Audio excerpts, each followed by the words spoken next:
Hi all welcome back to my YouTube channel. ಎಲ್ಲರೂ ಹೇಗಿದ್ದೀರಾ, ಚೆನ್ನಾಗಿದ್ದೀರಾ ಅಂತ ಅಂದ್ಕೊಂಡಿದ್ದೀನಿ. ಸೊ ಇವತ್ತು ನಾನು ಫ್ರೈಡ್ ರೈಸ್ ಹೇಗೆ ಮಾಡೋದು ಅಂತ ಹೇಳಿ ತಿಳಿಸ್ಕೊಡ್ತಾ ಇದ್ದೀನಿ. ಸ್ಟಾರ್ಟ್ ಮಾಡೋದಕ್ಕಿಂತ ಮುಂಚೆ ನನ್ನ ಚಾನಲ್ನ ಸಬ್ಸ್ಕ್ರೈಬ್ ಮಾಡಿಲ್ಲ ಅಂತ ಹೇಳಿದ್ರೆ ಸಬ್ಸ್ಕ್ರೈಬ್ ಮಾಡ್ಕೊಳ್ಳಿ.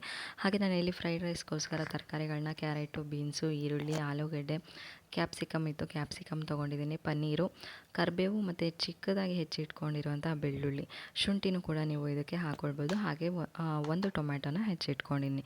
ಎಲ್ಲ ತರಕಾರಿಗಳನ್ನ ನೀವು ತುಂಬ ಚಿಕ್ಕದಾಗಿ ಕೂಡ ಹೆಚ್ಚಿಟ್ಕೋಬೋದು, ಇಲ್ಲ ನಾರ್ಮಲ್ ಸೈಜಲ್ಲಾದರೂ ಹೆಚ್ಚಿಟ್ಕೊಳ್ಬೋದು. ನಾನಿಲ್ಲಿ ಪ್ಯಾನ್ಗೆ ಒಂದು 2 ಟೇಬಲ್ ಸ್ಪೂನ್ ಅಷ್ಟು ಎಣ್ಣೆನ ಹಾಕ್ಕೊಂಡು ಕರಿಬೇವು ಹಾಗೆ ಚಿಕ್ಕದಾಗಿ ಹೆಚ್ಚಿಟ್ಕೊಂಡಿರುವಂತಹ ಬೆಳ್ಳುಳ್ಳಿನ ಹಾಕ್ಕೊಳ್ತಾ ಇದ್ದೀನಿ. ನೀವು ಶುಂಠಿ ಕೂಡ ಹಾಕ್ಕೊಳ್ಬೋದು, ಇಲ್ಲ ಶುಂಠಿ ಬೆಳ್ಳುಳ್ಳಿ ಪೇಸ್ಟ್ ಕೂಡ ಹಾಕ್ಕೊಳ್ಬೋದು.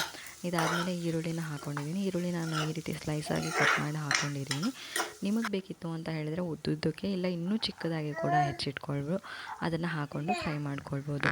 ಅದಾದಮೇಲೆ ಏನು ತರಕಾರಿಗಳನ್ನ ತೊಗೊಂಡಿರ್ತೀರ ಅದನ್ನು ಒಂದೊಂದಾಗೆ ನೀವು ಹಾಕ್ಕೊಂಡು ಒಂದು 2 ನಿಮಿಷ ಚೆನ್ನಾಗಿ ಫ್ರೈ ಮಾಡ್ಕೋಬೇಕು. ನೀರು ಹಾಕದೆ ನಾವು ಫ್ರೈ ಮಾಡ್ತಾ ಇರೋದ್ರಿಂದ ಬೇಯಬೇಕು ಅನ್ನೋ ಕಾರಣಕ್ಕೋಸ್ಕರ ಒಂದು 2 ನಿಮಿಷ ಚೆನ್ನಾಗಿ ಫ್ರೈ ಮಾಡಿಕೊಂಡ್ರೆ ಚೆನ್ನಾಗಿ ಬೇಯುತ್ತೆ.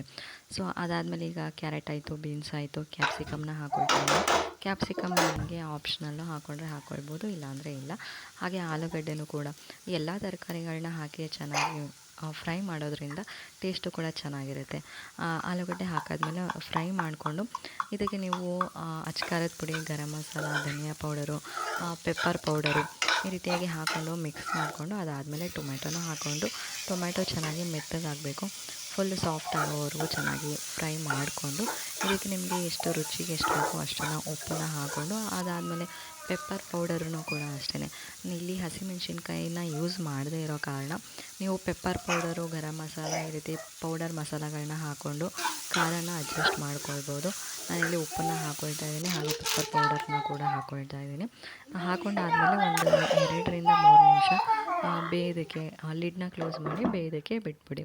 ಇದು ಆದಮೇಲೆ ಚೆನ್ನಾಗಿ ಬೆಂದಿರುತ್ತೆ. ಆಗಾಗ ಒಂದು ಸತಿ ಚೆಕ್ ಮಾಡ್ಕೊಳ್ತಾ ಇರಿ, ಏಕೆಂತಂದರೆ ಇದರಲ್ಲಿ ಯಾವುದೇ ರೀತಿ ನೀರು ಹಾಕಿಲ್ಲದೆ ಇರೋ ಕಾರಣ ಸೀದೋಗೋ ಚಾನ್ಸಸ್ ಇರುತ್ತೆ. ಅದಕ್ಕೋಸ್ಕರ ಒಂದು 2 ನಿಮಿಷ ಬಿಟ್ಟು ಚೆನ್ನಾಗಿ ಓಪನ್ ಮಾಡಿಕೊಂಡು ಅದಾದಮೇಲೆ ಸೀದೋಗಿದ್ರೆ ತುಂಬ ಕಷ್ಟ ಆಗೋಗುತ್ತೆ, ಸೀದಿಲ್ಲ ಅಂತ ಹೇಳಿದ್ರೆ ಅದಕ್ಕೋಸ್ಕರನೇ ಒಂದು 2 ನಿಮಿಷ ಚೆನ್ನಾಗಿ ಓಪನ್ ಮಾಡಿಕೊಂಡು ಲಿಡ್ನ ಮಿಕ್ಸ್ ಮಾಡ್ಕೊಳ್ತಾ ಇರಿ. ಇದಾದಮೇಲೆ ನೋಡ್ತಾ ಇರ್ಬೋದು ಚೆನ್ನಾಗಿ ಬೆಂದಿದೆ. ಫ್ಲೇಮ್ನ ಲೋನಲ್ಲೇ ಇಟ್ಕೊಂಡು ಪನ್ನೀರನ್ನ ನೀವು ಕ್ಯೂಬ್ಸಾಗಿ ಕಟ್ ಮಾಡ್ಕೊಂಡಿರ್ತೀರಲ್ಲ ಅದನ್ನು ಹಾಕ್ಕೊಂಡು ಫ್ರೈ ಮಾಡ್ಕೋಬೇಕು. ನೀವು ಪನ್ನೀರನ್ನ ಚಿಕ್ಕದಾಗಾದರೂ ಹೆಚ್ಚಿಟ್ಕೋಬೋದು, ಇಲ್ಲಾಂತಂದರೆ ಸ್ವಲ್ಪ ಮೀಡಿಯಮ್ ಸೈಜಲ್ಲಾದರೂ ಹಾಕ್ಕೋಬೋದು.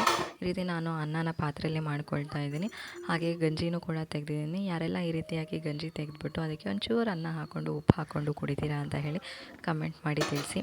ಹಾಗೆ ಟೇಸ್ಟ್ ಹೇಗಿರುತ್ತೆ ಅಂತಲೂ ಕೂಡ ಕಮೆಂಟ್ ಮಾಡಿ, ಯಾಕೆಂತಂದರೆ ಈಗೆಲ್ಲರೂ ಕುಕ್ಕರಲ್ಲಿ ಮಾಡೋದ್ರಿಂದ ಈ ರೀತಿ ಗಂಜಿ ತೆಗೆದು ಗಂಜಿನ ಕುಡಿಯೋ ಅಭ್ಯಾಸನೇ ಕಮ್ಮಿ ಆಗೋಗಿದೆ ಅಂತಲೇ ಹೇಳ್ಬೋದು.